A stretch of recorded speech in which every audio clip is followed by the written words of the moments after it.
Nella NG officiel. Nella NG. Écoute, like et abonne-toi à Nella NG officiel sur YouTube.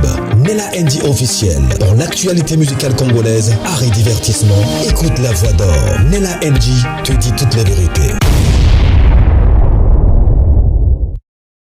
Le pasteur Timothée Kabasele, le mari du pasteur Joël Kabasele, nous avait dit que le pasteur Marcelo était marié chaste. Et voici une vidéo qui expose son mensonge. Suivez cette vidéo. Moi, je savais qu'il était en train de mentir hier. Vous savez, je me suis même assis au sol parce que je voulais chercher cette vidéo-là. Parce que cette vidéo-là, moi-même, il est la NG officielle. J'ai suivi ça. Moi-même, je crois que ça fait une année que le pasteur Marcelo lui-même a donné son témoignage, le témoignage de sa conversion. Maintenant, quand j'ai écouté cette partie-là, je me suis dit, vierge, chaste, hein? Maintenant, le témoignage là, et la défense, parce que moi j'appelle ça défendre, il s'est défendu. Il voulait tellement convaincre que le pasteur Marcelo est innocent dans cette histoire qu'il a menti. Place oyo, Makambuya, sacré Bimarameya aussi. Maintenant, si seulement par cette phrase-là, qu'il était chaste, il s'est marié chaste, il a menti. Sûrement, il n'écoute même pas le vidéo du pasteur Marcelo, même pas les prédications du pasteur Marcelo. Je pense qu'il ne connaît même pas le pasteur du pasteur Marcelo. Si une personne parle comme ça, c'est qu'il y a certaines choses, bien sûr, qui l'échappent, parce qu'il y a bel et bien des faussetés. Si vous voulez écouter cette partie-là, suivez la vidéo que j'avais postée hier. Quand il était en train de gronder sur nous, de gronder l'imbattable Churamboma et tous ceux qui sont en train de parler sur le sujet. Quand il était en train de parler aux parents, d'interdire leurs enfants de parler des pasteurs dans la maison. Et vous allez écouter la partie-là qu'il avait dit que le pasteur Marcelo était marié chaste. Non, mais je me suis dit, mais il y a plusieurs vidéos qui parlent du témoignage du pasteur Marcelo. En voici la version originale que je vais vous poster tout à l'heure là. Et nous allons rentrer. Suivez, on revient. Suivez. Si tu feras de moi un métissé avec les lotos, parce que je serai pauvre, je mangerai mal, j'habiterai un endroit bizarre, j'accepte. Fais de moi ce que tu veux. Sincèrement, mes frères, peut-être certains vous me connaissez aujourd'hui. Je ne suis pas devenu pasteur pour être grand.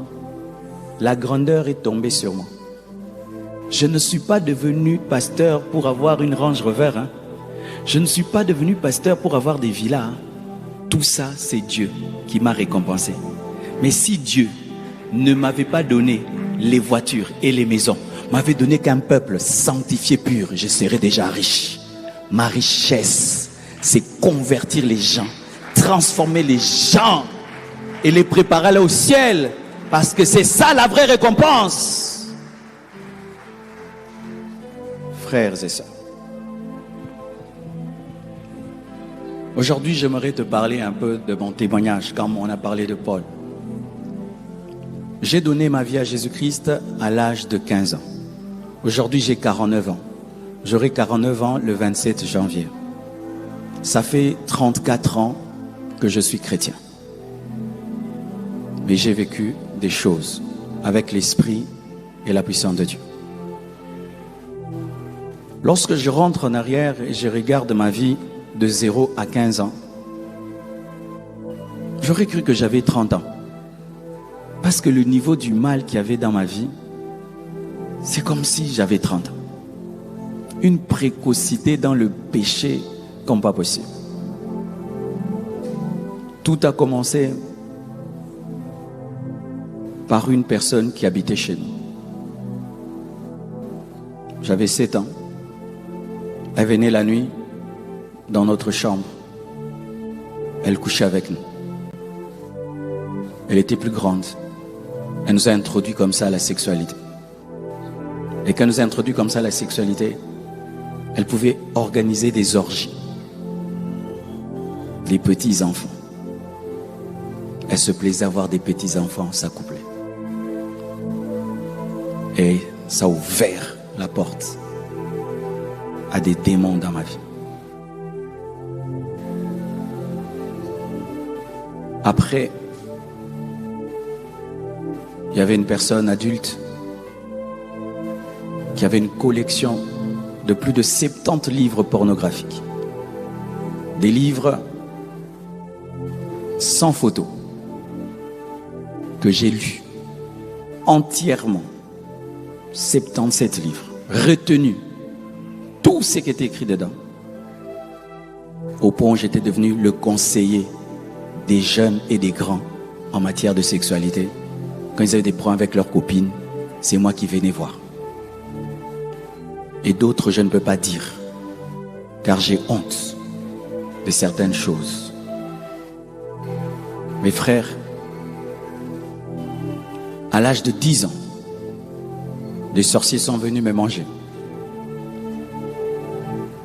Elles ont traversé le mur. Elles sont entrées dans la chambre.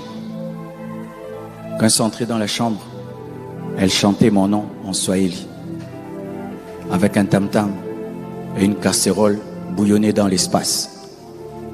J'ai vu mon esprit sortir de mon corps pour entrer dans la casserole. J'ai fait la prière de Je vous salue Marie, elle n'a pas marché. J'ai fait la prière du Notre Père, la casserole a disparu, les sorcières sont parties. Et j'ai couru dans la chambre de mes parents. Je suis allé leur dire ce qui m'était arrivé. Ils n'avaient pas pris ça au sérieux. Ils m'ont demandé de rentrer dans ma chambre et de faire encore la prière si les sorcières revenaient. Et je leur ai dit, je n'irai pas. Je vais dormir ici. Alors j'étais un jeune très fier qui ne pouvait jamais dormir avec ses parents. Ils ont su que c'était sérieux, j'avais la chair de poule. On m'amènera auprès de 2 personnes de la famille qui étaient dans l'occulte. Elles vont me tatouer sur le front, les mains, les chevilles. Et vont mettre la poudre rougeâtre et vont parler. Il n'est pas de votre famille, vous ne pouvez pas le manger. Il n'est pas de votre famille. Pendant qu'on me faisait ça, j'ai eu une vision. J'ai vu un homme blanc et la chef des sorcières qui me parlait. Ils m'ont dit, même si tu leur dis, nous allons t'avoir. Mais ces personnes qui m'avaient mis la poudre étaient trop fortes. Ils ne m'ont pas eu. Mais voici ce qui est arrivé. Dès qu'ils m'ont protégé comme ça, un esprit d'incrédulité entrait en moi. C'est comme s'ils m'avaient mis une pierre. Je ne supportais plus les choses de Dieu. Si tu veux m'amener à l'église, c'est comme si tu veux me brûler. Quand je vois un enfant de Dieu, j'ai envie de te taper. Quand tu me parles des choses pures, j'ai envie de te taper. J'étais attiré que par les choses mauvaises, mauvaises, mauvaises. J'haïssais Dieu. Je trouvais que les choses de Dieu, c'est la honte. Et j'ai grandi comme ça. Et comment Jésus est venu dans ma vie? J'ai évolué profondément. J'allais en profondeur. Au point où je ne supportais plus les gens de mon âge. Mes amis avaient 25 ans, 30 ans. J'avais 15 ans. Et on était à l'aise. Ma mère allait même dans mes habits, dans ma valise, enlever des photos. Des filles plus âgées. Si une fille à mon âge, je trouvais que c'était une gamine. On va causer quoi? On va parler de quoi? Et ma mère était dérangée par ça. Un jour, mon oncle, qui était mon modèle, il était riche, il était beau. Il avait tout ce qu'on peut désirer. Mais il était païen. Chaque fois je disais, je serai comme tonton Popé. Je serai comme tonton Popé. Il a l'argent, il a la richesse, il est beau, il s'habille bien, il s'amuse dans le monde. Un jour il vient chez nous, en train de chanter un cantique chrétien. Et il dit à mon père, grand frère, j'ai donné ma vie à Jésus. J'ai été déçu. Parce que lui, il était tellement riche qu'il invitait tous ses neveux chez lui chaque fois en vacances de Pâques. Et là-bas, il avait une piscine, une grande maison, des vélos. On utilisait son standing de vie pour avoir des copines. Et lui s'est converti. Quelle déception. Il organisera encore des vacances dans sa maison. Et je suis allé chez lui à la maison. Mais cette fois-ci, ce n'était plus comme avant. Il y avait des pasteurs dans toute la maison. des serviteurs de Dieu partout. Tu vas à la cuisine des pasteurs, au salon des pasteurs, partout des pasteurs. C'était parmi mes vacances les plus dégueulasses de ma vie. J'ai dit, ça c'est quoi? C'est devenu une église. Pas moyen de faire le péché. Et on nous prêchait. Ça ne passait pas. Un jour, mes frères, je suis allé prendre mon bain pour me préparer à aller voir une copine. J'entre dans la salle de bain. Je veux sortir. J'ai une apparition. Jésus m'apparaît. Il me parle. Il me dit, Marcelo, convertis-toi. Comme tu entends ce baffle, j'ai entendu la voix de Dieu comme ça. Une lumière m'apparaît. Et je réponds à la voix. On se convertit comment? La voix me répond. Souviens-toi des paroles de mon serviteur Jean. Jean me disait, fais un pas, Dieu fera le reste pour toi. Fais un pas, Jésus fera les 9 pas pour toi. Parce que moi, je voulais devenir, changer d'abord et ensuite devenir chrétien. Je disais à Jean, si même je me convertis aujourd'hui, moi je vais abandonner. Et en ce temps-là, on nous disait que les métis ne prient pas. Et je lui disais, Jean, est-ce que dans votre église, il y a quelqu'un qui a cette peau? Personne. Tu veux que je sois le premier métis de votre église? Nous, on ne prie pas. Nous, on est mauvais, on est impudiques, on est des orgueilleux, on est des mécaniciens. C'est ce qu'on disait des métis. Même si je prie, je vais abandonner. Laisse-moi tranquille, Jean. Quand je changerai, je viendrai. Et Jésus m'a dit, souviens-toi des paroles de mon serviteur Jean. Mes frères, moi, je n'ai pas donné ma vie à Jésus par une récitation comme on vient, Seigneur Jésus. C'est bien, on le fait. Mais moi, c'était une révélation. C'est pourquoi des fois je prêche, je ne dis pas venez devant recevoir Jésus. C'est pas que j'ai mal fait, parce que les religieux aussi, si tu ne dis pas venez recevoir. Il y a des gens, même si tu ne fais pas ça, ils reçoivent eux-mêmes Jésus-Christ là-bas. Alléluia. Et moi-même, dans la salle de bain, j'ai donné ma vie à Jésus. J'ai commencé à pleurer. Que les larmes reviennent à l'église. Que les larmes reviennent à l'église. Que les larmes reviennent à l'église. Que les larmes reviennent à l'église. Que les larmes de repentance reviennent à l'église. Tu pleures quand tu n'as pas d'argent. Tu pleures quand tu es malade. Tu pleures quand tu rates un avion. Tu pleures quand on ne te marie pas. Tu pleures quand on te vole ton fiancé, ta fiancée. Tu pleures parce que tu n'as pas d'enfant. Mais tu ne pleures pas sur tes péchés. Tu ne pleures pas sur tes péchés. J'ai pleuré. Je suis sorti, né de nouveau. Je suis entré païenne dans ma salle de bain. Je suis sorti, né de nouveau. Dieu peut changer un homme. Là où les hommes ont échoué, l'esprit n'échouera pas. Je prie que tu sois en contact avec le Saint-Esprit. Je suis conscient, très conscient que je ne peux changer aucun de vous. Je sais que même si on augmente le volume du baffle, je sais que même si je crie, je sais que même si je rugis, même si je prends une chicotte, je vous tape, je ne peux pas vous changer. Je compte sur Dieu pour vous changer. Je compte sur Dieu pour vous changer. Je compte sur Dieu pour vous délivrer. Je compte sur Dieu. Et là où les pasteurs avaient échoué, Jésus a réussi. Je sors né de nouveau. Je cherche une Bible. Je n'avais pas de Bible. Je vais dans la bibliothèque de mon oncle. Je prends une Bible et je l'ouvre au hasard. Partout où je tombe, ça part de mes péchés. Tu ouvres ici, impudique. Tu ouvres ici, orgueilleux. Tu ouvres ici, menteur. Parce que moi, j'étais menteur, impudique, orgueilleux. C'était mes 3 péchés. Et j'adorais les habits. Je ne portais que des habits, ça doit être griffé. Si ce n'est pas griffé, ce n'est pas un habit. J'allais jusqu'à Njili chercher les habits griffés, la ceinture griffée. Quand j'ai lu la Bible, j'ai dit, ça c'est quel livre qu'on n'ait écrit que pour moi? C'est comment ça, un livre comme ça? Je me suis senti sale. J'ai déposé la Bible et je me suis un peu endormi. Quand seulement je me suis endormi, mes frères, je vois un village, des cases, et des cases sortent, des nains, tout noirs. Ils montent dans les airs comme des abeilles et ils viennent en troupe, en train de parler 3 langues au même moment. Marcelo, à partir du village, moi je les entends. Pourquoi tu t'es converti? Pourquoi tu t'es converti? En lingala, en français, en swahili. et puis descendent dans la chambre. Frère, quand ils descendent dans la chambre, pouf, je vois mon esprit qui sort de mon corps. Je vois mon corps sur le lit comme une statue. Je vois mes cousins, mes cousines, mes frères et sœurs en train de jouer. Pas moins de leur parler. Et je commence à partir. Et ils me prennent. C'était la mort. C'était tout. C'était ces choses-là qu'on m'avait mis dans les mains. C'était des esprits, ces esprits-là qui me protégeaient, qui se sont manifestés pour me tuer. Et je ne connaissais rien sur Dieu. Je n'avais qu'un jour de conversion. Aucune connaissance. Ma bouche ne parlait pas.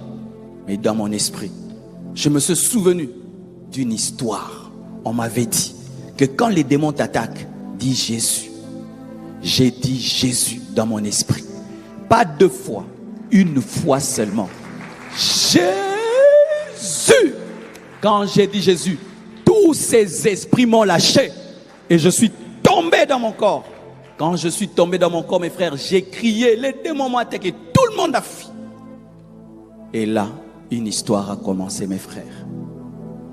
Je suis allé m'asseoir et j'ai dit, qui suis-je pour que Dieu le matin me cherche en personne et qu'après, des démons veulent me tuer?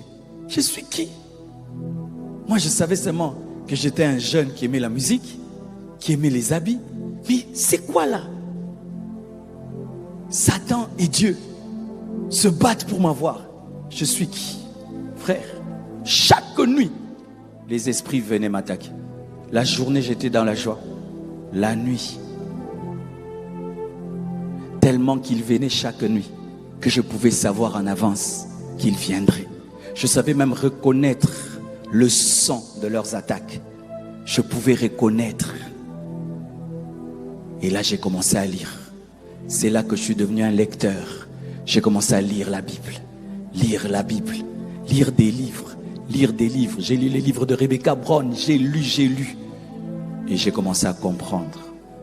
Mes frères, là, j'ai donné ma vie à Jésus. J'habitais au Bas-Congo, à Inga. Et je suis rentré à Kinshasa. Je rentre à Kinshasa. Je perds ma Bible. 2. Malgré que j'étais né de nouveau, je méprisais les pasteurs. Quand j'étais païen, je prenais des baffles. Je mettais contre l'église. Je dérangeais les églises. Je disais que les pasteurs, ce sont des mendiants, des pauvres, des gens qui échouaient la vie. Malgré que je me suis converti, je n'ai pas mis mon pied à l'église. J'étais chrétien à la maison.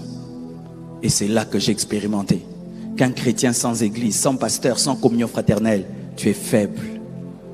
Et comme les chrétiens n'étaient pas mes amis, mes anciens amis sont demeurés mes amis. J'ai tenu bon pendant un peu de temps. Je prêchais à certains amis. L'onction venait, ils pleuraient, mais je n'allais pas à l'église. Un jour, un de mes amis m'invite, l'accompagner, voir une de ses copines. Je suis allé et j'ai abandonné Jésus. Je suis rentré dans le monde jusqu'à l'âge de 16 ans, 1 année. Mais en 1 année, j'ai commis les péchés fois 7. Jusqu'à l'âge de 15 ans, je n'étais pas allé dans une boîte de nuit. Mais quand j'ai abandonné Jésus, je suis allé. Comment je suis revenu à Jésus? L'un de mes amis qui m'initiait à la SAP, c'était un grand, plus âgé que moi. C'est lui qui me poussait vers les femmes, qui me poussait vers les habits. Un jour, il vient. Marcelo, je vais te parler de Jésus. Je dis, oh, Kimicho, tu vas me parler de Jésus? Il a commencé à me parler de Jésus. Pour moi, c'était une humiliation que quelqu'un avec qui j'ai péché puisse me prêcher. Il m'a prêché, ça ne passait pas. Sous l'onction, il m'a regardé et il m'a dit, tu connais la vérité. Pourquoi tu n'obéis pas à la vérité? Frère, quand tu prêches, laisse-toi conduire par l'esprit. Tu peux prêcher pendant 1 heure. C'est une phrase seulement qui va changer quelqu'un. Et je prie que la phrase qui doit te changer sorte de ma bouche ce matin. Toi qui connais la vérité, pourquoi tu n'obéis pas à la vérité? Parce que je connaissais la vérité. Même quand je l'ai embrouillé, je savais que je l'ai embrouillé. Frère, il est parti. C'était comme si j'avais gagné. Il n'est pas arrivé à m'amener à la repentance. La phrase revenait. Tu connais la vérité. Pourquoi tu n'obéis pas à la vérité? Tu connais la vérité. Mes frères, Ça revenait. Lui, il était parti. La parole est restée. Je prie que la parole reste. Je prie que la parole. Nzambe dérange mutumoro lelo. Nzambe dérange mutumoro lelo. Que Dieu te dérange. Que Dieu te dérange. Que Dieu te dérange. Que Dieu te dérange.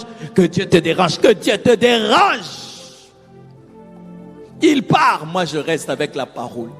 Ça me dérange. Ça me dérange. Et puis, je dis, ah, ça va. Il y a longtemps que je suis allé à l'église. Je vais aller à l'église quand même. Je me prépare à aller à l'église. Pouf, le diable vient. Tu sais que telle fille, elle t'aime bien. Elle prie dans cette église-là. Profite-en, va la draguer. Tout d'un coup, je change les habits que je devais porter. Je prends une petite culotte. Petite. Un body. J'avais une coiffure là. Mes cheveux, comme tu vois là, c'était jusqu'ici. Tout ça, c'était enlevé. Il y avait une ligne ici. J'ai porté un body, une petite culotte ici. Je suis allé pour la fille, comme toi. Tu es venu pour qui?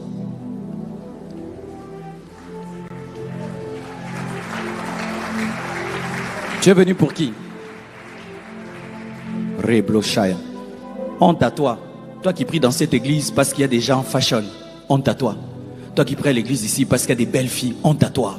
Toi qui pries à l'église ici pour qu'on dise que tu pries à la compassion, ça fait genre dans le quartier. Honte à toi, honte à toi, honte à toi. Toi qui pries dans cette église pour avoir le travail, honte à toi. Honte à toi. Toi qui pries dans cette église pour qu'on t'aide, honte à toi. Honte à toi. Toi qui pries dans cette église pour montrer tes habits, honte à toi. Toi qui pries dans cette église pour draguer les filles, honte à toi. Honte à toi. Toi qui pries dans cette église pour voler, honte à toi. Toi qui pries dans cette église pour staffer dans le quartier. J'entre dans cette église. Pendant toute la prédication, je regarde seulement la fille là où elle est. Comme toi, tu regardes qui? Moi là, tu ne me regardes pas? Que Dieu te change aujourd'hui. Oko yana ba projet qui ndumba. Oko adore Nzambe. Tu peux venir avec des projets d'impudicité. Tu vas être transformé en adorateur. Je prie que Dieu te fasse oublier la fille là que tu es venu chercher. Je prie que Dieu te fasse oublier ce garçon là que tu es venu chercher. J'arrive là. Une femme monte en chair. Maman Martine. Elle était albinos. Elle est montée en chair. Elle avait une autorité. Plus qu'un homme. Elle a dit une chose que j'ai entendue il y a 33 ans, mais j'ai retenu jusqu'aujourd'hui. Qu'est-ce qui sert à un homme de gagner le monde entier s'il perdait son âme? Quand seulement elle a dit ça, oh, que Dieu ramène des prédicateurs de la repentance dans l'église du Congo. Prédicateurs, ne prêche pas seulement pour que les gens sautent, hein. Il y a des jours où tu prêches, ils dorment. C'est la volonté de Dieu. Que seules les personnes spirituelles puissent t'écouter. Si nous prêchons seulement pour les amuser, les divertir, nous faisons du spectacle. La prédication devient un jeu. La prédication, des fois, c'est un marteau. Des fois, c'est un feu. Des fois, c'est ta mère. Qu'est-ce qui sert à un homme de gagner le monde entier s'il perdait son âme? Directement. Je me vois, je ne suis plus à l'église. Je suis dans les airs. Et Dieu me dit, Marcelo, si tu meurs aujourd'hui, tu iras où? Et je lui réponds, en enfer. Sois sincère avec Dieu. Ne dis pas que tu iras au ciel si tu sais que tu as une vie d'enfer. Ne dis pas que tu seras enlevé si tu vas rester. Soyez sincère devant Dieu. Je vois beaucoup de gens, quand il s'agit du péché des autres, c'est le péché. Quand il s'agit de toi, ce n'est plus le péché. Pourquoi le péché, péché pour les autres, pas pour toi? Un manque de sincérité. J'ai dit, moi j'irai en enfer parce que j'étais abandonné. J'irai en enfer, j'étais abandonné. D'ailleurs, je ne suis même pas venu pour toi. Je suis venu pour la fille là. Et puis Dieu m'a dit, oui, tu es venu pour cette fille là. Mais reviens aujourd'hui. Et j'ai dit à Dieu, je ne reviendrai pas. Parce qu'après le culte, si moi je la vois, je ne vais pas revenir. Mais si tu l'as fait disparaître, alors je reviendrai. Frère, je pensais que Dieu ne pouvait pas la faire disparaître. Pendant tout le culte, quand je reviens, je fais que la regarder pour que je gagne Dieu. Et je regardais. Tout ce qu'on faisait à l'église, moi je les regardais pour dire à Dieu, tu ne l'as pas fait disparaître, je ne rentre pas. Mais à la fin du culte, on dit fermez vos yeux, nous allons prier pour la clôture. J'ai osé fermer les yeux, j'ai commis l'erreur de fermer les yeux. Quand c'est moi, j'ai fermé les yeux. J'ouvre comme ça, elle n'est plus là. Je dis, frère, je suis sorti de l'église. J'ai commencé à la chercher. J'ai crié son nom. Je ne la voyais pas. J'ai couru. Je ne la voyais pas. Je suis rentré sur mon chemin. Je ne la voyais pas. J'ai tourné partout. Dans mon cœur, je disais, j'espère que Dieu ne l'a pas fait. J'espère que Dieu ne l'a pas fait. J'espère que Dieu ne l'a pas fait. Après toutes mes recherches, j'entends la voix me parler. Marcelo, est-ce que tu l'as vu? Je dis non. J'ai fait ma part, tu fais la tienne. Frère, sur la route du Camp Riche, parce que l'église pépinière était au Camp Riche, jusqu'à Sansikine, là où j'habitais, je ne faisais que pleurer sur mes péchés. Pardonne-moi, pardonne-moi, pardonne-moi. Tout ce qui se passait à côté ne m'intéressait pas. On voyait un garçon avec une petite culotte, avec un body, une coiffure d'un voyou. On ne pouvait pas savoir ce qui se passait dans son cœur. C'est pourquoi je respecte le silence d'un homme, parce que tu ne sais pas ce qu'il vit dans son cœur. C'est pourquoi je respecte ces jeunes garçons de 16 ans, 17 ans qui tombent ici et tout là. Tu ne sais pas ce qui se passe dans son cœur. C'est pourquoi, frère, quand je prêche, je ne que faire de vos visages. Je sais que la parole de Dieu est capable de faire des choses. Qui pouvait savoir? Même cette prédicatrice n'a pas su ce qu'elle m'a fait.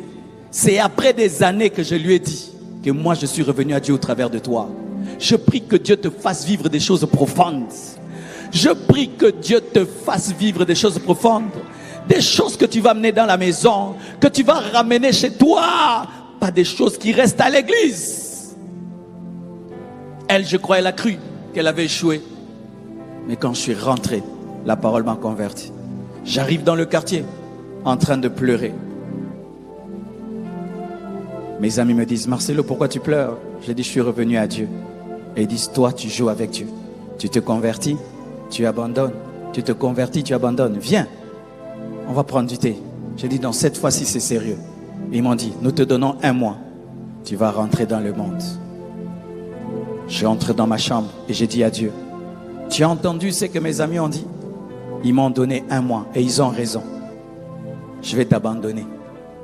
Je n'ai pas la force de continuer à être chrétien. Je suis trop mauvais. Et puis j'ai dit à Dieu, Seigneur, si tu me permets de faire 1 année en toi, je te promets de te donner toute ma vie. Dieu m'a dit, je t'ai exaucé. Voici ce que tu feras. Tous les jours, tu seras dans ma présence. Tu seras dans une église. Frère, mon programme c'était lundi, mardi, mercredi, jeudi, vendredi, samedi, dimanche. J'étais à l'église pendant 1 année.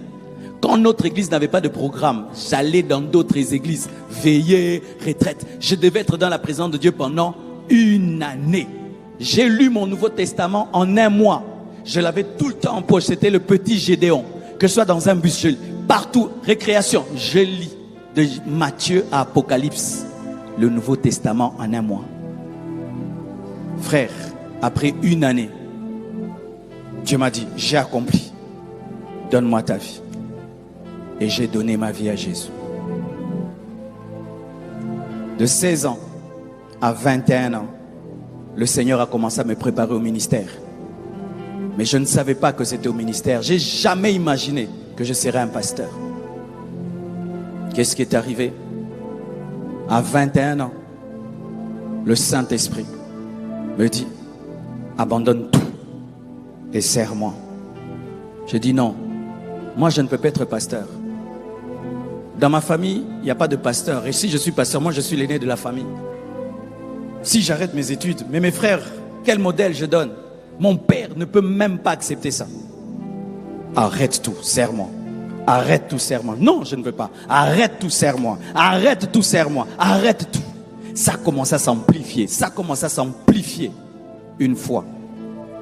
Premier jour, je ne dors pas. Deuxième jour, je ne dors pas. 2 semaines, je ne dors pas. Toute la nuit, serre-moi, serre-moi, serre-moi, serre-moi. Et quand tu fais 2 semaines sans dormir, mes frères, les nerfs, j'ai commencé à me comporter comme un fou dans la maison. Un fou, un fou.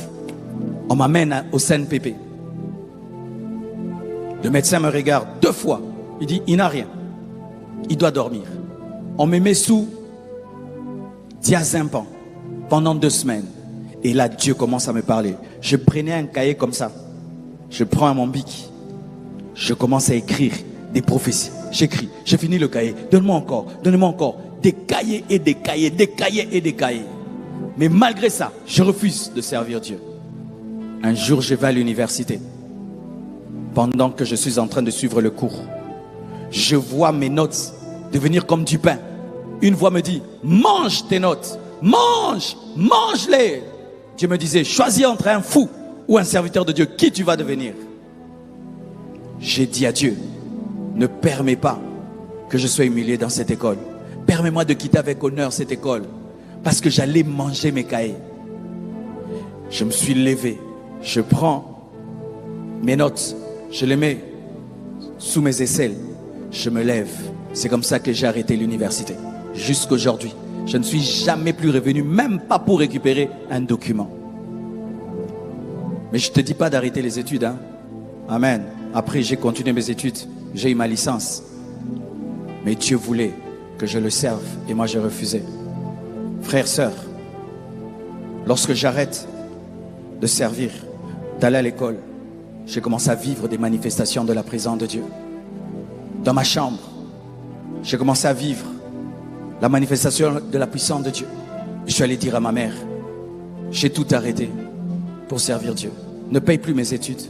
Merci pour tout ce que tu as fait. Mais là, je dois servir Dieu.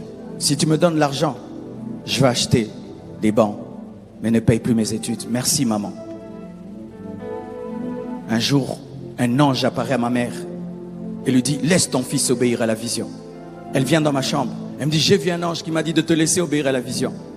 Elle est baptisée du Saint-Esprit dans la chambre. Ma chambre était remplie de la présence de Dieu, au point que je pouvais savoir en avance qui va me visiter. Quand quelqu'un entre dans ma chambre, tu t'assieds sur ma chaise, je te dis ta vie. Mon père, je lui en ai parlé après. Quand je lui ai dit que j'avais tout arrêté pour servir Dieu. On a fait 5 ans sans se parler. 5 ans. Il ne pouvait pas comprendre que j'ai tout arrêté. Et en ces temps-là, j'avais cru que c'était de la méchanceté de sa part. Mais aujourd'hui, je peux dire que c'est normal. Moi aussi, si mon fils arrêtait tout, ça me dérangerait. Et comment la puissance de Dieu est venue sur ma vie. Et c'est là que je vais m'arrêter. Je vais dans un culte. Mon pasteur a organisé 4 cultes dans une action, le matin, à midi, le soir et la nuit. C'est un culte la nuit. Je vais au culte de la nuit. Mon pasteur a dit, c'est pourquoi il faut que l'esprit soit derrière les paroles. Il a dit, Dieu appelle encore aujourd'hui. Dieu appelle encore aujourd'hui. Dieu appelle encore aujourd'hui.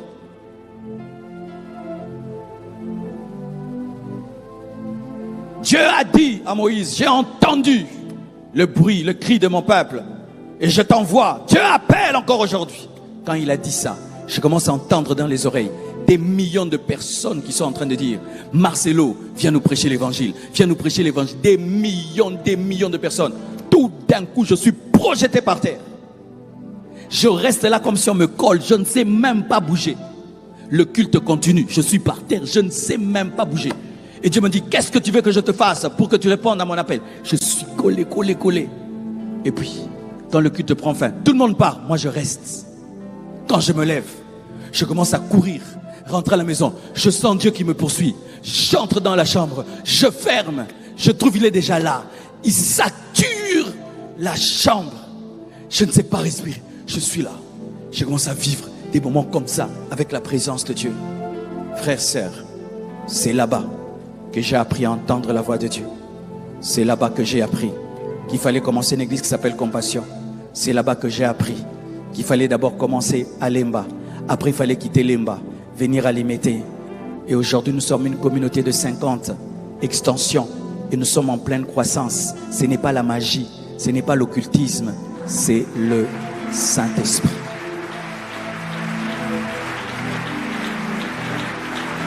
C'est le Saint-Esprit. Il n'y a pas seulement ces mensonges-là. C'est-à-dire que tout ce qu'il avait dit sur sa chair hier pour essayer de défendre le pasteur Marcelo, la plupart étaient fausses. Étaient fausses. Je vais m'expliquer. Il y a une vidéo que mon ami a fait sur TikTok. Il a dit que la Turquie n'est même pas le premier pays qui sait fabriquer des drones. C'est toujours les États-Unis. Nous, les derniers de la classe, on est en train de s'échanger. Moi, j'appelle ça débat contre le premier de la classe. Il y a plusieurs mensonges. La meilleure des choses à faire pour essayer d'aider le pasteur Marcelo, c'est d'appeler la famille des mamans blanches, de donner les explications, d'arranger. Parce que de toutes les choses qu'on reproche au pasteur Marcelo, il revient toujours dire que la famille veut l'argent, la famille veut l'argent, la famille veut l'argent. Même son explication qu'il avait donnée sur la chair, il a fini toujours par dire que la famille voulait l'argent. La meilleure façon d'aider les pasteurs Marcelo, c'est de lui dire de chercher la maman des mamans blanches, d'arranger à l'amiable. Vous venez d'écouter son témoignage, non? Un orgueilleux et tout. Mais l'histoire est là. Moi, j'avais dit que le pasteur Marcelo est la seule personne qui peut terminer cette histoire. S'il voulait terminer cette histoire, il allait mettre de côté son orgueil, chercher cette maman-là, parler avec elle. Vous avez écouté comment il a parlé de sa maman, Sa maman était revêtue du Saint-Esprit. Est-ce que le Saint-Esprit voudrait assez que vous laissiez une maman sans réponse, que vous la laissiez comme ça, que vous laissiez cette histoire sur les réseaux sociaux prendre de l'ampleur, de l'ampleur, de l'ampleur? Vous savez, le pasteur Marcelo, à chaque fois qu'il y a une personne qui s'élève pour lui défendre, il y a toujours une controversion, il y a toujours une version de l'histoire qui vient facilement frapper comme ça pour balayer cette défense-là. Et vous pensez que tout ça là, ça arrive, c'est des faits hasard. Ce ne sont pas des faits hasard. C'est Dieu qui veut que ça se passe comme ça parce qu'il veut que le pasteur Marcelo fasse quelque chose. Ça, c'est de l'arnaque du siècle. Pasteur Timothée Kabasele, vous avez dit des choses que vous ne maîtrisez pas. Vous ne connaissez pas le pasteur Marcelo. Si vous le connaissiez ou si vous aviez suivi son témoignage, vous ne serez pas, vous ne vous retrouverez pas comme ça là, exposé. Exposé. Il n'y aurait pas de vidéos. Sûrement, vous n'avez pas suivi. Alors, s'il y a des choses qui vous échappent, pensiez-vous que vous connaissez réellement cette histoire qui s'est passée là-bas en Turquie? Vous pensez ça? Vous pensez que vous connaissez même la personne du pasteur Marcelo? Vous pensez ça? Il y a des choses, il y a des combats que vous ne pouvez même pas essayer d'entrer. Vous avez essayé, vous avez fait de votre mieux, mais de plus en plus, vous vous êtes exposé. Parce que ça n'a même pas fait 24 heures. Vous êtes déjà exposé. Il y a des vidéos, des contre-attaques comme cette vidéo-là du témoignage du pasteur Marcelo qui prouve que lui-même, il n'a pas été marié. Il n'était pas chaste quand il a épousé Maman Blanche. Il ne l'était pas du tout. Il ne l'était pas. Il n'était pas chaste. Vous voulez arranger quelque chose qu'on connaît déjà. Vous voulez nous faire croire que le pasteur Marcelo, c'est sacré. Non, le pasteur Marcelo est passé par plusieurs étapes de brisement qu'il a abandonné parce qu'il a reçu l'appel de Dieu. Mais vous l'avez exposé. Oui, il était marié chaste. Bon, je parle de chasteté dans le Seigneur ou le chasteté que toute sa vie n'a pas connu une femme qui n'a connu que Maman Blanche. Voilà. Donc, prochainement, si vous voulez répondre à une personne, nous les derniers de la classe là, il faut avoir toutes les choses en main, des renseignements. Parce qu'il y a déjà une vidéo sur TikTok. Il y a déjà une vidéo sur TikTok qui prouve que les drones là que vous avez parlé de Turquie, là, ce n'est même pas Turquie.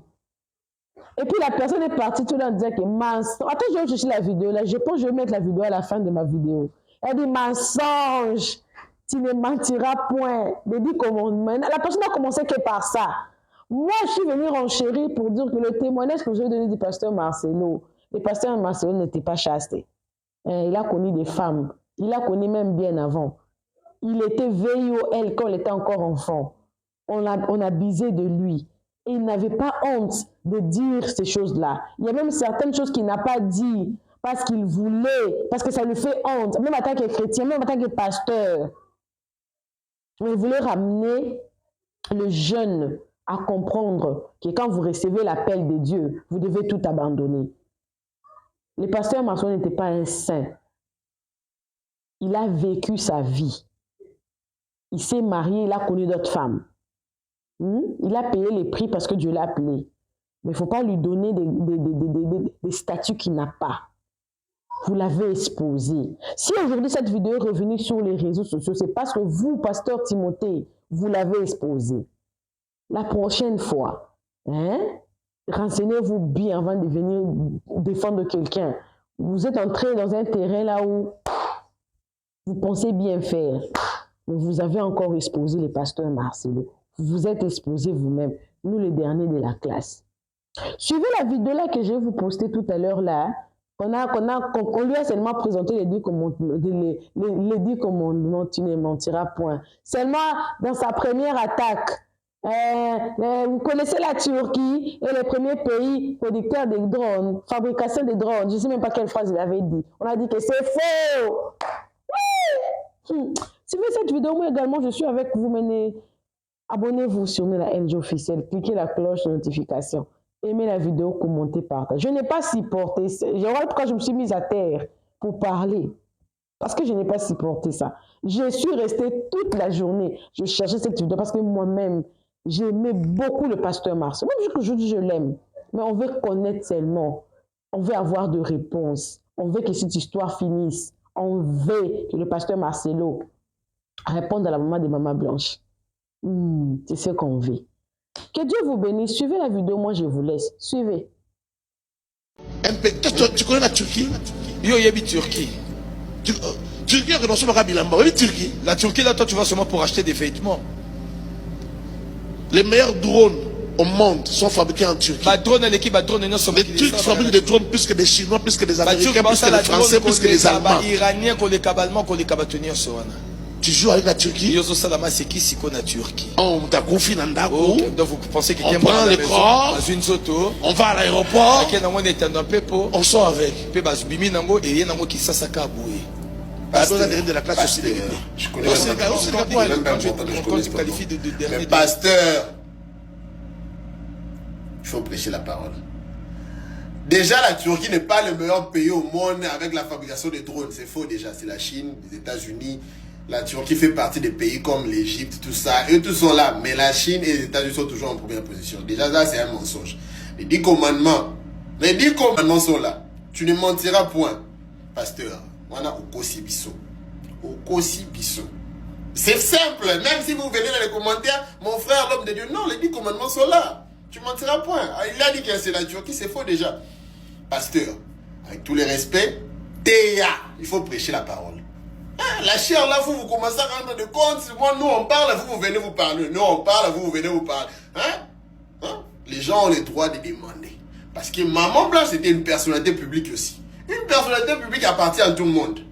Donc même si vous, pasteur, aujourd'hui vous mourrez et que les causes de votre mort ne sont pas connues ou bien sont louches, on va toujours questionner. Pourquoi c'est un problème? Théa Kaka la parole. Ça c'est quel chapitre maintenant? Un chapitre de Turquie, tout ça, drone, tout ça.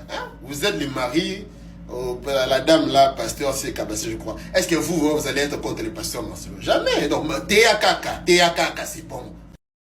Nella NG officiel. Nella NG. Écoute, like et abonne-toi à Nella NG officiel sur YouTube. Nella NG officiel. Pour l'actualité musicale congolaise, art et divertissement, écoute la voix d'or. Nella NG te dit toutes les vérités.